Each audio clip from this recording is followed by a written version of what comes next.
Hi guys, good evening. Snacks recipe చేద్దాం అనుకుంటా ఉంటే ఏం చేద్దాం అని ఆలోచిస్తే ఆలు కనిపించాయి. అందుకే ఆలుతో చిప్స్ అనేవి ట్రై చేశాను. సో మీరు కూడా ఇలా ట్రై చేయండి. నాకు తెలిసి రెసిపీ అందరికి తెలిసి ఉంటుంది, కానీ నేను ఏదో ఇలా పోస్ట్ చేస్తున్నాను. మీకు ఏదైనా డౌట్స్ ఉంటే నా రెసిపీని రెఫరెన్స్గా తీసుకోండి. Thanks for watching. Bye. Please subscribe చేసుకోండి.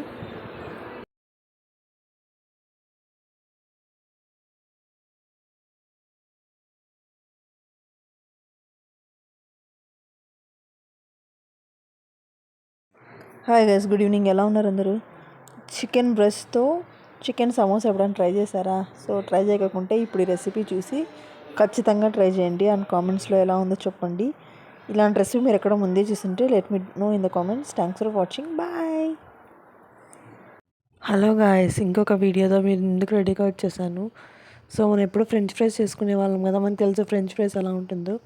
కానీ ఈ టైప్లో ఒకసారి ట్రై చేసి చూడండి, ఎలా ఉందో నాకు కామెంట్స్ చేసి చెప్పండి. ఎక్సలెంట్ రెసిపీ, మీకైతే చాలా బాగా నచ్చింది. బాయ్ అండి, ఖచ్చితంగా ట్రై చేయండి.